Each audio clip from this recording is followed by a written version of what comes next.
Eh bien, si je suis là, j'ai l'impression que j'étais déjà là il y a quelque temps, c'est pas parce que j'ai la pré-shot, on dit, mais c'est qu'on a réfléchi à ça avec les moniteurs et moi j'ai ça sur mon cœur. La Bible dit « Jeunes et vieux se réjouiront ensemble ». Et les enfants, merci d'être là, les enfants, ils font partie de notre Église. Et on ne doit pas réfléchir en disant au troisième chant, il monte là-haut, ouf, on sera tranquille. On a longtemps pensé ça, je le dis parce que on l'a longtemps pensé. Les enfants, ils doivent apprendre à écouter aussi, mais ici et même quand on les prend là-haut, mais là on est dans la vie de l'Église. Le Saint-Esprit peut les toucher, peut leur parler, et puis il faut qu'ils connaissent la vie d'Église. Il y a des églises où les enfants, dès qu'ils arrivent, vont à l'école du dimanche et ils ne sont jamais rentrés dans l'église. Et quand ils sont ados, ils se sentent mal à l'aise et tout, et voilà, ils ne savent plus choisir. Donc moi, ce que j'ai sur mon cœur, c'est que on leur parle des choses, on prépare des choses pour eux à leur niveau, bien sûr. Et puis, on s'est dit, on est 3 équipes, on fait 3 semaines, et la 4e semaine, eh bien, les enfants viennent au culte avec nous. Et je pense qu'on doit les accueillir, prier pour eux. Ils vivent des choses peut-être pas faciles à l'extérieur, à l'école. C'est peut-être pas toujours facile, la vie. Le diable en a fait une cible privilégiée. Si vous détruisez un enfant dès sa jeunesse, c'est toute une vie. Après, il va falloir reconstruire derrière. Donc, ayons vraiment à cœur nos enfants. Et donc voilà, on a voulu faire ça avec Michel. Je commence par raconter une histoire. Aujourd'hui, c'est une histoire de la Bible. Les enfants vont un petit peu participer. C'est bien quand on participe tous. Et puis, donc aujourd'hui, j'avais préparé une histoire. Mais dans la Bible, juste avant l'histoire, il y a quelque chose pour vous, les enfants. Alors, c'est dans Marc 10. Et juste avant, on va lire juste ces versets-là, qui ne sont pas l'histoire, mais c'était tellement beau et ça se prête tellement qu'il faut le lire. Des gens amenèrent à Jésus des petits enfants pour qu'il pose les mains sur eux. Mais les disciples leur firent des reproches. Jésus le vit et s'en indigna. « Laissez donc les petits enfants venir à moi. Ne les en empêchez pas, car le royaume de Dieu appartient à ceux qui leur ressemblent. Vraiment, je vous l'assure, celui qui ne reçoit pas le royaume de Dieu comme un petit enfant n'y entrera pas. » Là-dessus, il prit les enfants dans ses bras, posa les mains sur eux et les bénit. Venir écouter une prédication, des termes difficiles, c'est pour les adultes. Alors quand les mamans arrivent avec leurs petits, là, les disciples, ils se disent non, attendez, c'est pas pour eux, là, le Seigneur il parle, c'est important, c'est pas pour les enfants. Et Jésus s'indigne. Il dit, oh là là, vous n'avez pas compris tout le message. Laissez venir à moi les petits enfants. Jésus veut vous bénir. Alors moi je dis aux enfants, ouvrez les yeux de votre cœur, les oreilles de votre cœur pour entendre Jésus vous parler. Vous aussi vous avez besoin de Jésus. Il vous aime tellement fort qu'il a disputé les adultes pour qu'il vous laisse venir à lui. Voilà comment il vous aime, Jésus. Et quand Jésus a fait cela, voilà qu'un jeune homme arrive. Alors il est un peu plus grand que vous. Il arrive vers Jésus. Alors quand on lit, l'histoire elle est dans 3 évangiles. On apprend plein de choses. Il était jeune, il était beau, il était fort, il était riche. Il avait tout. Il avait tout pour lui. Donc il arrive et il se met au pied de Jésus. Il lui manque quelque chose à ce jeune homme. Et il lui dit, que dois-je faire de bon pour avoir la vie éternelle? Et là, Jésus, il se rend compte que dans le cœur de ce jeune, il manque quelque chose. Il a tout pour lui et il vient se jeter au pied de Jésus. Vous vous rendez compte, déjà, il faut venir se mettre au pied de Jésus, parce que nous, on sait qui est Jésus. Mais quand Jésus est venu sur la terre et qu'il a commencé à parler, il y en a beaucoup qui ont dit, là, qui c'est celui-là? D'où il vient? Petit, on avait dit, voilà le Messie, gloire à Dieu, au plus haut des cieux, un sauveur vous aimez. Et puis il a grandi de façon un peu discrète. Et d'un seul coup, il revient là sur le devant de la scène, là. Et puis les gens se posent des questions, puis c'est normal. Et là, Jésus va révéler un petit peu ce qu'il y a dans les cœurs. Et lui, il vient au pied de Jésus, Et il lui dit, que dois-je faire de bon pour avoir la vie éternelle? Et là, le Seigneur, il pose le doigt sur, il n'y a que Dieu qui est bon. Déjà, si tu viens à moi, c'est que tu reconnais en moi Dieu. Et ce jeune homme, il a faim, il a soif de quelque chose. Alors le Seigneur, il lui dit, parce qu'à cette époque-là, on était en train de passer de la loi à la grâce. C'était encore la loi. Il lui dit, bon, d'accord, tu connais la loi. Ne commets pas de meurtre, ne commets pas d'adultère, ne vole pas, ne porte pas de faux témoignages, ne fais de tort à personne, honore ton père et ta mère. L'évangile de Matthieu rajoute, aime ton prochain comme toi-même. Et bien là, écoutez là, c'est le top. Le jeune homme il dit, j'ai fait tout ça. Depuis ma jeunesse, ça commence avec vous les enfants. Il honore son père et sa mère, hein Élie? Alors il obéit à son père et sa mère, il les aime, il ne triche pas. Il n'a pas, quand il était enfant, il n'a pas commis de meurtre, hein. Il n'a pas commis d'adultère. Ça, c'est partir avec un mari ou une femme qui n'est pas à nous. C'est ça l'adultère. On peut voler quand on est enfant déjà. On peut voler, hein. Porter de faux témoignages. Des fois on peut dire un mensonge pour se protéger. Ça, on peut le faire. Eh bien lui, il n'a rien fait de tout ça. Écoutez, c'est le top. Et la Bible nous dit, et Jésus l'aima. Jésus porte sur lui un regard d'affection. Il dit, voilà un garçon qui est né, je pense, dans une bonne famille, qui avait tout ce qu'il voulait. Il aurait pu être imbu de lui-même, il aurait pu même tricher, voler, être meurtrier. Parce que quand on a de l'argent, on se sent un peu au-dessus, là, vous savez. Et il aurait pu. Mais non, il s'est attaché à obéir à la loi que Dieu avait donnée. Et Jésus dit, waouh, bravo.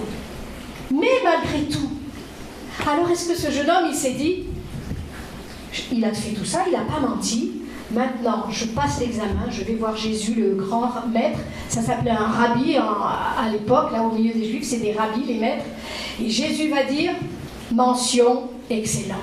Et là, parce que quand Jésus se déplaçait, il y avait toujours la foule autour, il y avait toujours du monde autour. Et là, tout le monde va entendre mention, excellent. Et peut-être ça va le réconforter dans son cœur.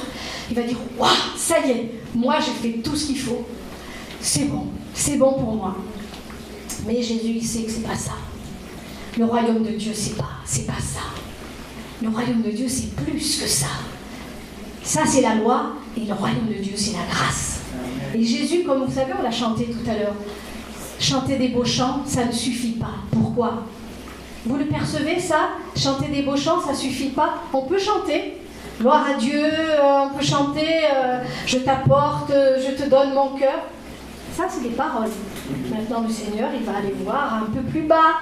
Si tu es capable de faire tout ça, et il lui dit là, va, vends tout ce que tu as et donne-le aux pauvres. Vous savez que Jésus aime les pauvres. Jésus nous dit d'aimer les pauvres, d'avoir un cœur pour les pauvres. Et alors là, ce jeune homme, d'un seul coup, il est devenu tout triste. Pourquoi? Parce qu'il était très riche. Et sa richesse, c'était important. Bon, moi je me dis, il était jeune, on ne connaît pas la fin de l'histoire. Moi je vois ce jeune qui a une soif vraiment forte au début pour venir au pied de Jésus. Et malgré tout ce qu'il a fait, il sent un vide, il sent qu'il n'a pas ce qu'il faut. Il a peut-être bien dû réfléchir et le temps et l'expérience passant, il a fait, j'espère pour lui, le bon choix, un jour de suivre Jésus. Mais Jésus a mis le doigt là où ça fait mal. Et ben moi je me suis dit, moi je suis pas riche, donc c'est pas une histoire pour moi. Qu'est-ce que vous en pensez? Bon, ça c'est pour les riches, c'est pas pour nous. Et bien figurez-vous qu'on est tous riches de quelque chose. Et est-ce qu'on va vouloir, entre guillemets, le vendre pour suivre Jésus? On est tous riches de quelque chose. Même vous les enfants, vous êtes riches. Pas tous les jours, mais quand on vous donne un gros paquet de bonbons, vous êtes riche des bonbons que vous avez. Et si les autres viennent en disant tu m'en donnes, ah ben non, si je t'en donne, j'en aurai plus. Ah, est-ce que tu vas vendre ta gourmandise, la donner au Seigneur pour partager? Ainsi tu seras heureux et les autres autour de toi seront heureux. On est heureux des jouets que vous avez, vous êtes heureux. Parce que des enfants dans le monde n'ont rien. Alors, je trouve que c'est bien qu'on fasse ça maintenant, même dans le monde, qu'à Noël, des enfants apportent leurs jouets pour donner à ceux qui n'en ont pas. Vous en aurez d'autres, de toute façon. On est riche de la santé qu'on a. On est riche de sa santé. Et des fois, vous êtes là, en pleine santé, ouais, je vais aller courir, je vais aller jouer, et puis la maman, la voisine arrive avec son petit garçon qui s'est cassé la jambe, et maman dit, tu veux pas rester l'après-midi avec lui, il faudrait le garder parce que sa maman s'en va. Oh ben non, moi je voulais aller au foot. Ah, est-ce que tu vas vendre ta santé et ton besoin de te défouler pour aider ce petit jouet avec cet enfant qui lui peut pas le faire parce qu'il n'a pas la santé? Vous voyez qu'on est tous riches de quelque chose. On est riches de notre temps. On est riches de notre temps. Il y en a qui sont en prison, leur temps, ils sont riches de leur temps aussi, on va dire, mais on est riches de ce qu'on peut, de ce qu'on a à faire. Si le voisin ou votre ami ou un frère, allez, hein, à 11h du soir, vous téléphone, allô, je suis en panne là sur la 145. Ah bah moi j'étais au lit en pyjama. Non, je vais pas sortir, il pleut. Est-ce que tu vas vendre ton temps et pour aller aider ton frère? Voyez, on est tous riches de quelque chose à un moment donné. On est riches de la nourriture qu'on a dans nos pays. On est riches de cette nourriture. On est riches de notre voiture. Quand j'étais ado, on habitait dans des cités, des SNCF, là, et on se voyait tous les voisins. Et il y avait un voisin, il vous aurait vu sous la pluie, sans rien pour vous protéger dehors, et bien il ne vous aurait pas fait monter dans sa voiture, parce qu'il ne fallait pas la salir. Et même, je crois, quand il faisait monter ses enfants, il y avait un paillasson avant de monter dans la voiture pour les suicider. Donc voilà, est-ce que vous êtes prêts à vendre votre maniaquerie pour aider quelqu'un qui est en désarroi? Et sa femme et ses fils étaient pires. Si on allait chez eux, pour s'asseoir sur le canapé, il fallait mettre un petit torchon dessous pour rassailler. Un peu plus que nous aurait demandé de venir avec notre torchon, mais bon, voilà. On est riche de tout. On est riche de tout ce qu'on sait. À l'école, tu es fort en maths. Et ton copain, il n'est pas fort en maths. Alors tu vas te moquer de lui en disant « Ah, moi j'ai fini avant toi, je sais. » Ou est-ce que tu vas essayer de l'aider? Lui, pour qu'il comprenne ce qui se passe. Vous voyez qu'on est tous riches de quelque chose. Et ce jeune homme, eh ben, lui, c'était son argent. Et l'argent, c'est pire que tout. On peut toucher à beaucoup de choses, mais les sous, ça nous fait mal. Et c'est plus facile. Est-ce que vous n'avez pas remarqué que les gens qui sont pauvres donnent plus facilement que les gens qui sont riches? Et bien c'est pour ça que Jésus dit qu'il est difficile aux riches d'entrer. Parce que quand on a 5 € puis qu'on en donne un, on dit bon, avec 1 euro, je ne perds pas grand-chose. Donc voilà, c'est comme ça qu'on pense. Si j'ai 1000 € et que je dois en donner 100, je commence à perdre un peu là. Alors, et puis il y a une espèce d'amour qui vient de l'argent. Et tout ce que je peux faire avec, tout ce que je peux m'acheter pour moi, et tout. Ça aussi, c'est notre égoïsme. Est-ce qu'on est prêt à vendre notre égoïsme pour aider les autres, pour se sacrifier? C'est pas facile, ça fait un peu mal. Enfin, je dis sacrifier, une fois je parlais de ça avec ma belle-fille, elle me dit, moi je préfère dire obéissance. Alors, les deux vont un peu ensemble, parce que dans l'obéissance, il y a aussi du sacrifice. Parce qu'on sacrifie quelque chose pour nous. Notre moi, on est riche de notre moi. Et ça, on le met beaucoup en pratique, c'est dans la famille. Parce qu'à l'extérieur, c'est facile. C'est facile de montrer que voilà, on est gentil, on est bien. Mais dans la famille, dans son foyer, quand on vit tous les jours avec une personne, avec des enfants, montrer, abandonner de son confort pour aider sa femme, pour aider son mari, pour aider ses enfants, laisser de son temps pour se donner. Eh bien ça, c'est obéir au Seigneur. Et vous voyez qu'elle est riche, cette histoire du jeune homme, de ce jeune homme riche. Moi, j'espère que ça l'a travaillé, qu'il s'est dit oui. Vous savez, on peut être riche quand on s'en va au ciel, on n'a plus rien. On laisse tout. Et par contre, ce qui va rester dans les trésors du ciel, parce qu'il lui dit, laisse tout ça et tu auras un trésor au ciel. Alors si on arrive au ciel, je vous l'ai dit déjà, et qu'on ouvre notre coffre, parce qu'on a chacun un coffre au ciel, hein, qu'on ouvre le coffre et qu'au fond il y a 3 misères, on va être déçus. Mais si on ouvre notre coffre et qu'on dit, tu vois, tout ce que tu as fait pour bénir tes enfants, ta femme, ton mari, tes voisins, tes amis, tes collègues de travail, regarde, ça a rempli ton coffre au ciel. Sur la terre, tu as vendu de ton temps, de ton argent, de ta nourriture, de ta voiture, de tout ce qu'on est riche. Réfléchissez à quoi vous êtes riche. Les femmes, on peut être riche de notre belle vaisselle, par exemple. Alors, on ne va pas inviter une famille comme ça, parce qu'on dit, oh là là, s'ils cassent ma vaisselle. Vous voyez, on peut inviter. C'est ça quand on disait, chanter ne suffit pas. C'est le fond qui compte, comment on fait les choses. Est-ce qu'on peut inviter, on dit, moi je suis une bonne cuisinière, excellente, donc je vais montrer que je suis de la bonne cuisine. On peut le faire dans cet état d'esprit.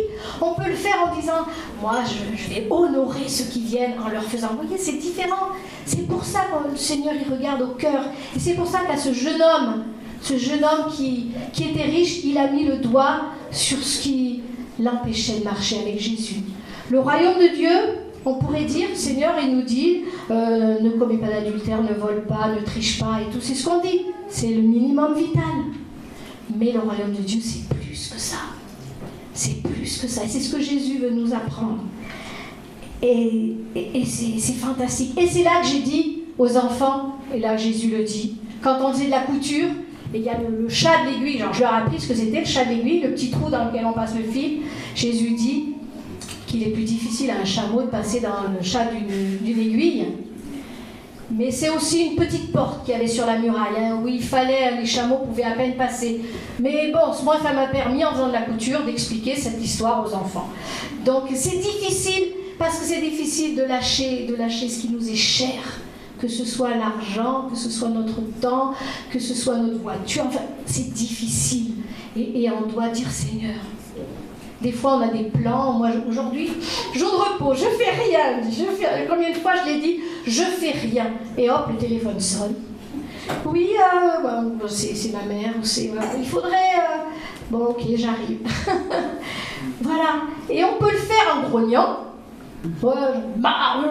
j'avais reposé, ou on peut dire, Seigneur, je le fais, par amour pour mon frère, ma soeur, je le fais, pour te servir. Vous voyez la différence?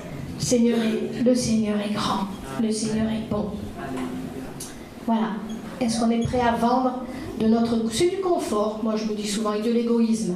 Et notre égoïsme, notre petit moi, lui, ça s'est manifesté avec l'argent. Nous, ça peut se manifester avec beaucoup de choses. Alors je vous laisse cette phrase. On est tous riches de quelque chose. Est-on prêt à le vendre pour le Seigneur?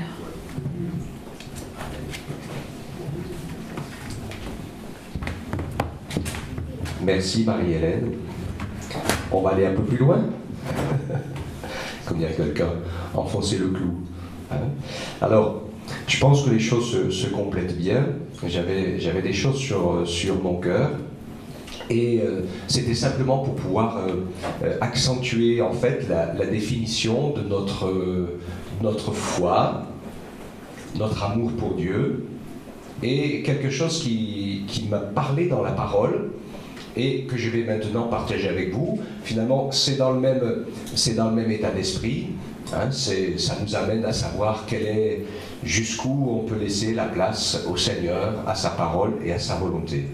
Et la semaine dernière, dans la prière, dans la réflexion, je me posais un petit peu des questions, et je me suis interrogé sur qu'est-ce que c'est que l'incrédulité. Comment l'Écriture définit l'incrédulité. Et je pense que nous, dans notre monde occidental, où il y a beaucoup de gens qui ne croient pas en Dieu, on fait une confusion. Le mot incrédulité est partout dans la Bible, et c'était tous des croyants. Pour moi, dans ma tête, je me disais, incrédulité, c'est athéisme. C'est-à-dire celui qui est incrédule, c'est celui qui ne croit pas que Dieu existe. Mais les définitions au dictionnaire nous disent que l'athéisme, c'est celui qui dit qu'il n'y a pas de Dieu. Mais dans l'Écriture, dans la Bible, l'incrédulité, l'incrédule, c'est celui qui ne croit pas ce que Dieu dit. Là où ça m'a le plus impressionné, c'est le peuple d'Israël qui a erré pendant 40 ans dans le désert. Ils croyaient en Dieu, ils ont été libérés de l'esclavage par Dieu, ils ont traversé la mer à sec par la puissance de Dieu, ils ont vu des signes et des prodiges incroyables. Donc ils n'étaient pas athées, ils n'étaient pas du tout incroyants, ils croyaient en Dieu, ils savaient qu'il existait, qu'il les conduisait, qu'il leur avait fait des promesses à eux, et ils étaient en train de les vivre. Et il nous est dit pourtant que cette génération a erré 40 ans dans le désert et est mort à cause de son incrédulité. Et donc, bien sûr, ça peut nous interpeller. Alors, par rapport à l'athéisme et à l'incroyance de Dieu, on sait que ça, la Bible donne une définition. Elle dit à plusieurs reprises, surtout dans l'Ancien Testament, l'insensé dit dans son cœur qu'il n'y a pas de Dieu. Ça, c'est le verset de l'Écriture qui le définit. Par contre, il y a deux autres versets qui vont aller crescendo et que je voudrais vous lire. C'est Jacques chapitre 2, versets 19 et 20. Et ce verset, alors il est très fort et il fait un petit peu mal parce qu'il va nous parler de ceux qui, comme la Bible le dit, ne sont pas athées, mais qui sont des ennemis à Dieu. Et Jacques, qui est pointu dans ce qu'il dit, il dit « Tu crois qu'il y a un seul Dieu? Il n'y a pas de souci, tu fais bien. Mais les démons, ils le croient aussi. Et eux, ils tremblent. » Et puis il continue avec le verset 20, « Mais veux-tu comprendre, homme vain, que la foi, sans les œuvres, est stérile. » Je voudrais rajouter « sans les œuvres de la foi. » Voilà. On se rappelle ce qu'a dit Marie-Hélène tout à l'heure, on peut faire plein de belles choses pour se faire voir, ou par motif de conscience, ou pour l'apparence, etc., mais pas de tout son cœur, par amour pour le Seigneur. D'accord? Donc, nous savons que nous sommes dans un monde spirituel, avec des méchants et des gentils. Alors les enfants, je vais vous dire quelque chose, soyez attentifs à la télévision, dans les dessins animés, dans plein de films, on vous montre des gentils démons, et des êtres qui normalement devraient être méchants, mais qui sont gentils. Il y a très très très longtemps qu'on essaye de trafiquer pour pas que les enfants aient peur. Parce que vous savez, une des premières peluches qu'on donne aux enfants depuis très très longtemps, les plus anciennes peluches qu'on donnait aux enfants, c'était des nounours. Vous vous rappelez quand vous étiez petit? Moi j'en avais, ouais, vous en avez aussi.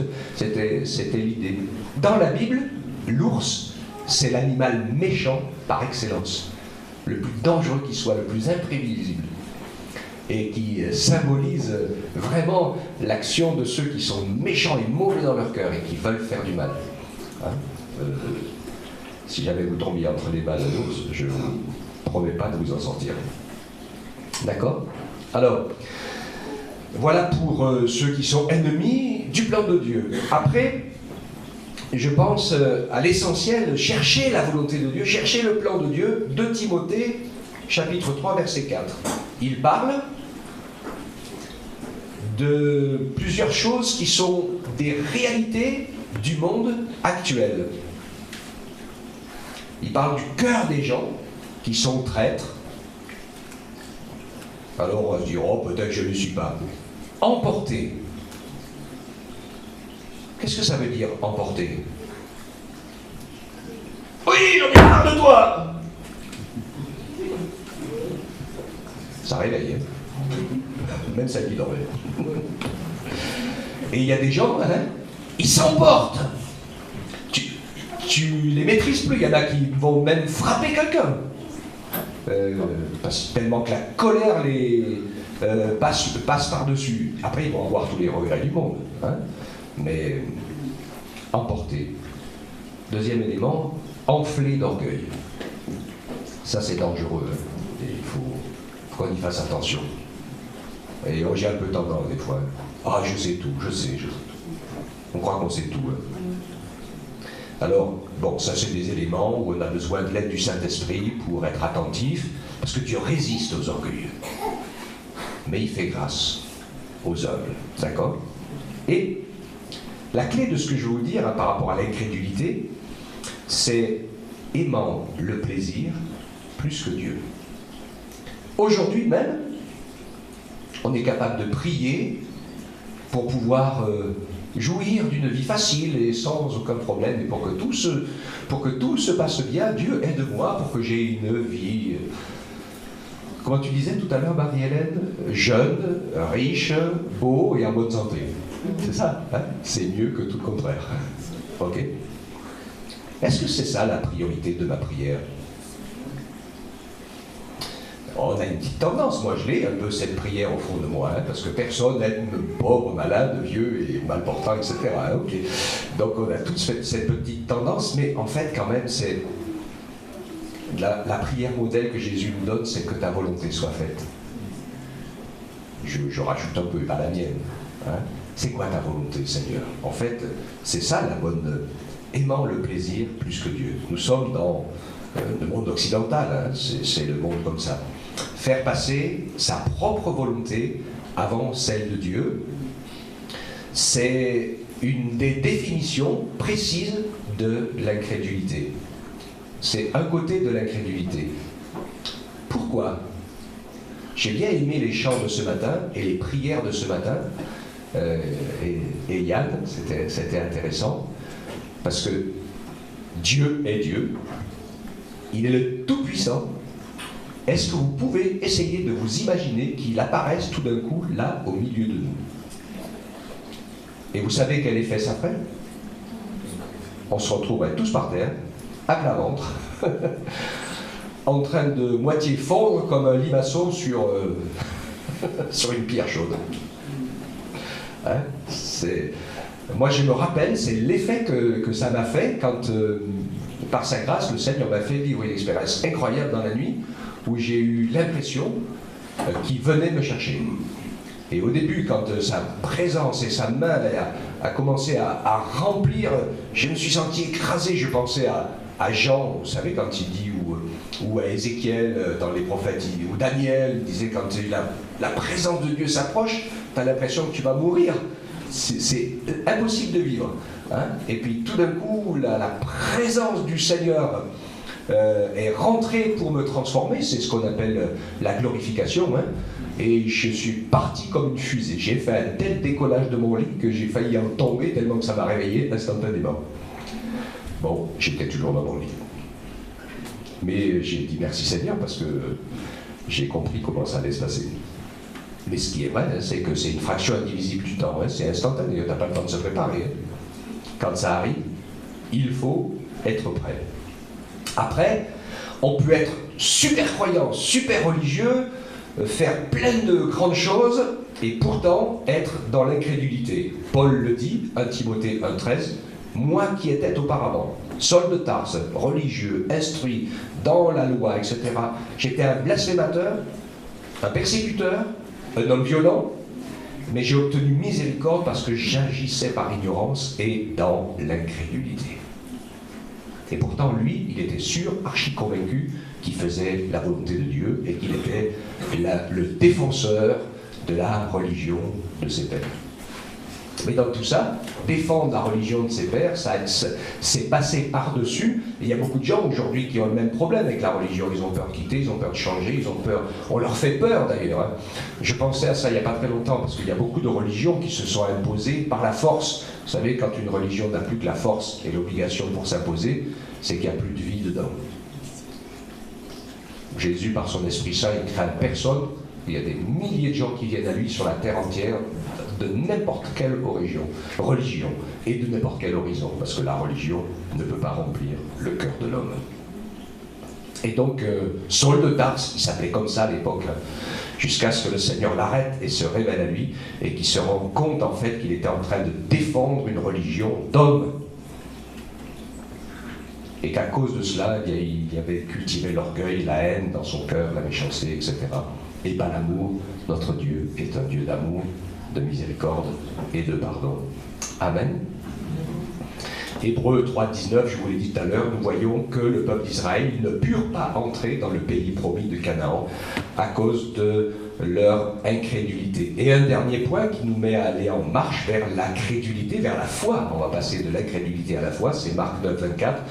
Aussitôt le père de l'enfant s'écria « Je crois, viens au secours de mon incrédulité », puisqu'on sait qu'il est venu pour la guérison de son enfant gravement malade. Les disciples ont prié, il ne s'est rien passé.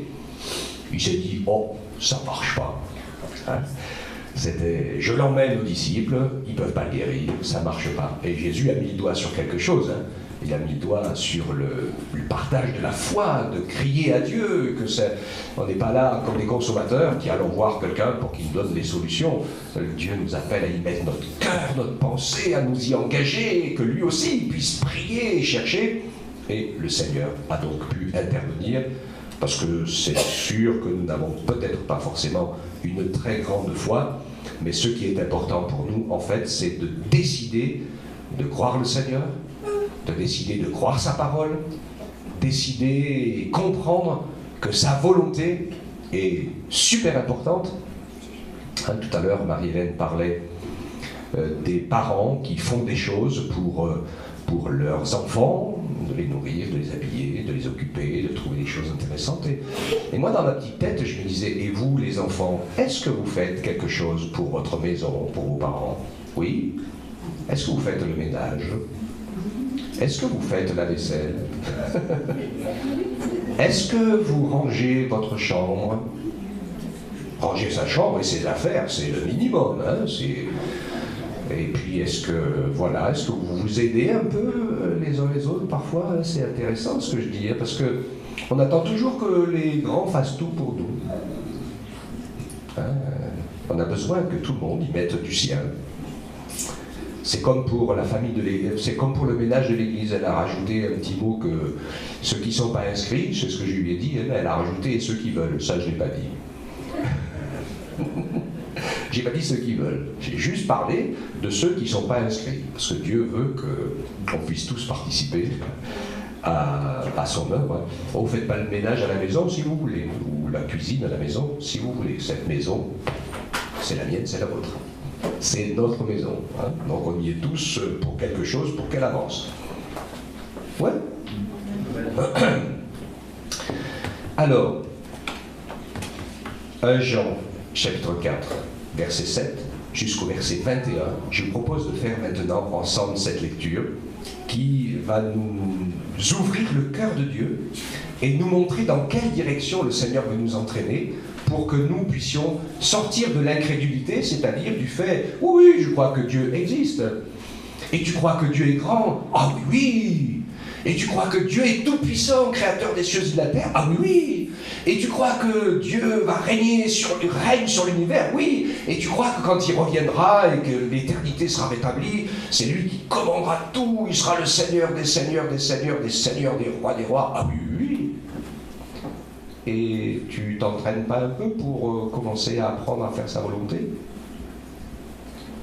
Je te conseille franchement de t'y mettre. Parce que dans cet univers immense de la grandeur et de la puissance de Dieu, eh bien, il va nous montrer que par amour, il va nous inclure à ses œuvres divines. Et de la même manière que le Père, le Fils et l'Esprit, unis ensemble, dans un amour et une puissance incroyable, avancent pour réaliser le plan de l'amour, de la volonté de Dieu et de sa sagesse, nous, sa future épouse, nous sommes entraînés à entrer dans cette relation et à apprendre à faire de la volonté de Dieu la nôtre et la première. Bien-aimés, aimons-nous les uns les autres, car l'amour est de Dieu, et quiconque aime est né de Dieu et connaît Dieu. Celui qui n'aime pas n'a pas connu Dieu, car Dieu est amour. Et voici comment l'amour de Dieu a été manifesté envers nous. Dieu a envoyé son Fils dans le monde afin que nous vivions par lui. Et cet amour consiste non pas à ce que nous avons aimé Dieu, mais en ce qu'il nous a aimés. Et il a envoyé son Fils comme victime pour nos péchés, bien-aimés. Si Dieu nous a tant aimés, nous devons, nous aussi, nous aimer les uns les autres. Personne n'a jamais vu Dieu. Si nous nous aimons les uns les autres, Dieu demeure en nous. Et son amour est parfait en nous. À ceci, nous reconnaissons que nous demeurons en lui et lui en nous, c'est qu'il nous a donné son esprit.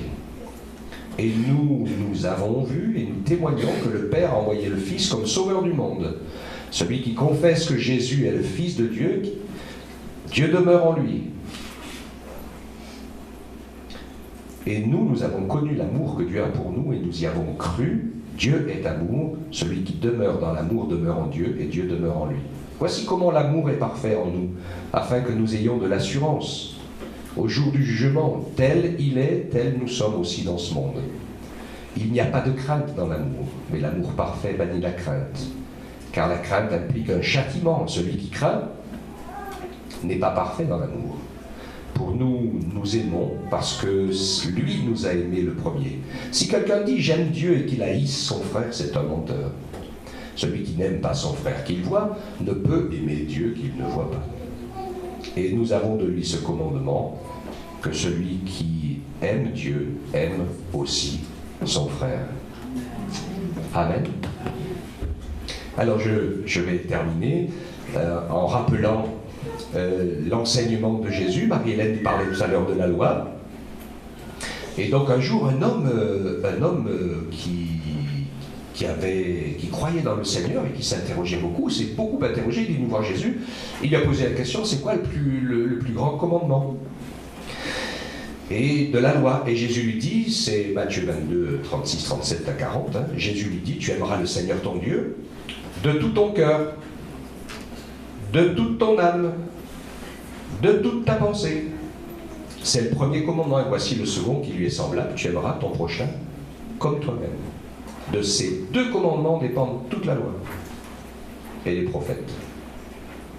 Encore une lecture, Jean chapitre 15, versets 12 à 17. Voici mon commandement, aimez-vous les uns les autres comme je vous ai aimés. Il n'y a pour personne de plus grand amour que de donner sa vie pour ses amis. On l'a entendu ce matin dans la prière. Vous êtes mes amis si vous faites ce que je vous commande. Vous êtes mes amis si vous faites ce que je vous commande. Je ne vous appelle plus serviteur parce que le serviteur il ne sait pas ce que fait son maître. Je vous ai appelé ami parce que je vous ai appris, parce que tout ce que j'ai appris de mon Père, je vous l'ai fait connaître. Ce n'est pas vous qui m'avez choisi, mais moi. Je vous ai choisi, je vous ai établi afin que vous alliez, que vous portiez du fruit et que votre fruit demeure, pour que tout ce que vous demanderez au Père en mon nom, il vous le donne. Ce que je vous commande, c'est de vous aimer les uns les autres. Amen. Donc il n'y a qu'un seul chemin, c'est l'amour de Dieu et des choses de Dieu, l'amour de la parole de Dieu. C'est pas naturellement en nous, mais c'est une décision, c'est un travail, c'est une...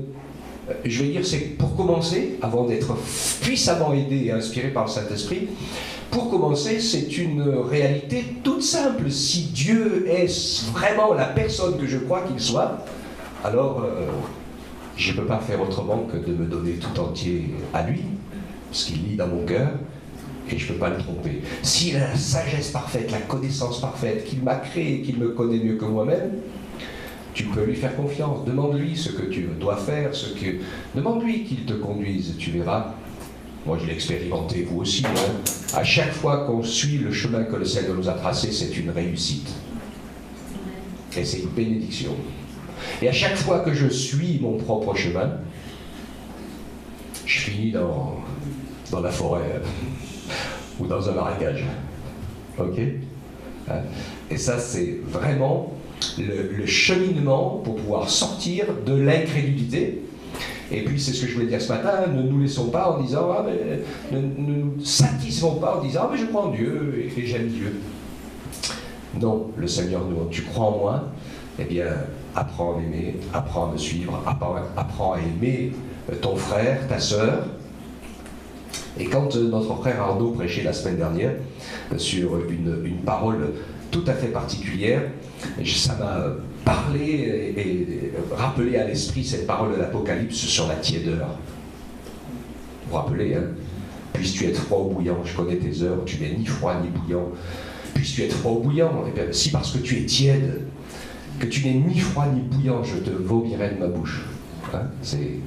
Il dit ça à l'église tiède, qui n'a pas son cœur, qui ne travaille pas à l'attachement de son cœur. Vous savez quelle pensée j'avais? J'ai dit que la tiédeur spirituelle, c'est un loisir qui est réservé uniquement aux pays libres. Parce que ceux qui vivent dans les pays fermés, ils n'ont pas ce loisir-là. Ou ils abandonnent, ou alors ils affichent, ils tiennent, et parfois ils sont obligés jusqu'à la mort. Mais c'est pas facile pour nous, c'est pas un jugement ce que je dis, parce que finalement, quand on parlait, Marie elle nous donnait les infos, hein, quand on parlait de l'Égyptienne qui dit non, priez surtout pas pour que ça change, parce que les églises sont pleines de gens, hein, et c'est vrai que la tiédeur de nos pays, c'est affreux pour la foi, parce qu'on peut vivre très très bien sans Dieu. Ok?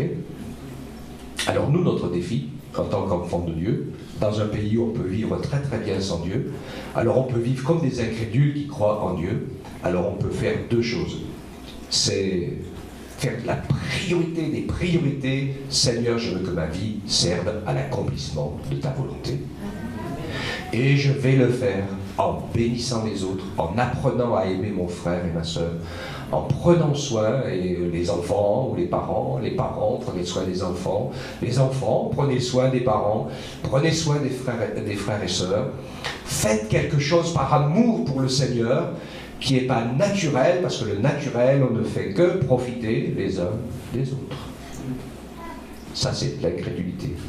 C'est ma volonté, mon bien-être et mon moi qui passe avant tout le reste.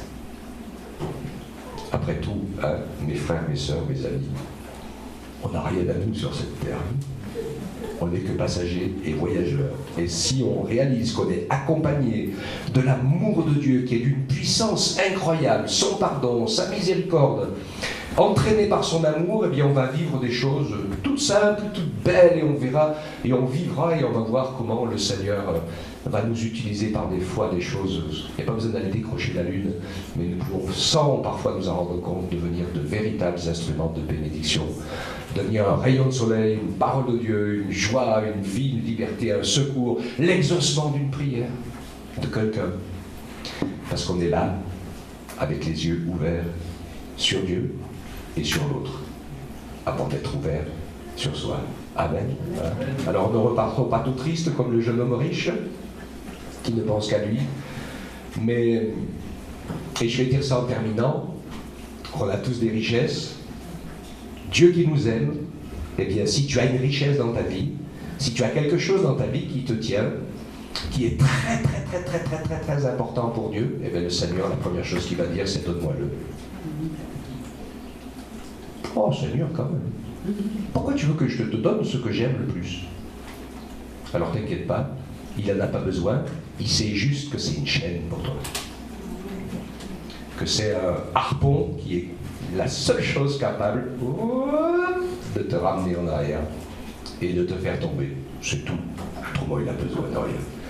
Et si cette chaîne est brisée, tombe, et que tu apprends à faire passer l'amour de Dieu et l'amour de ton frère avant, si tu en as besoin pour ta vie, il est même capable de te le redonner après. C'est ce qui suit l'histoire du jeune homme riche. Ouais. Quand il dit nous, on a tout laissé.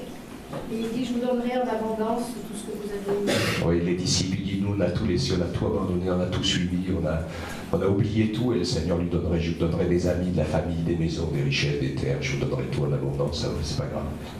Ok, alléluia. Quel amour incroyable. Et ce Seigneur veut nous entraîner et nous enclencher dans cet élan d'amour. C'est comme ça qu'on va sortir de l'incrédulité, celle qui est destructrice, que la parole de Dieu met en évidence. Amen. Merci Seigneur pour ta parole. Merci pour ton amour incroyable. Merci de me délivrer de mon incrédulité, de mon égoïsme, du moi, Seigneur, pour qu'à la place du moi, ça soit le toi, et ce soit aussi ma sœur, mon frère, les petits ou les grands.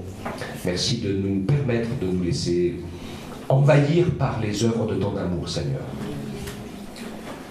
et de ne pas passer notre temps à essayer de sauver notre temps, de sauver notre argent, de sauver notre vie, de sauver tout un tas de choses. Jésus l'a dit, celui qui veut sauver sa vie, il la perdra. Et celui qui la perd à cause de moi, il la sauvera.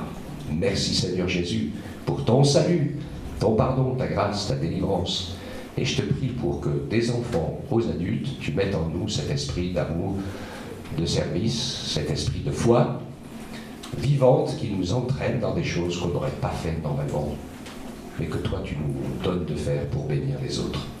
Oh oui, telle est notre prière, je l'espère, ce matin, à chacun d'entre nous, pour que ton esprit réussisse à nous entraîner dans des belles choses qu'on ne peut même pas penser ou imaginer, mais elles viennent de toi, Seigneur, et tu nous y conduis. Que ton nom soit béni, Père éternel, au nom de Jésus.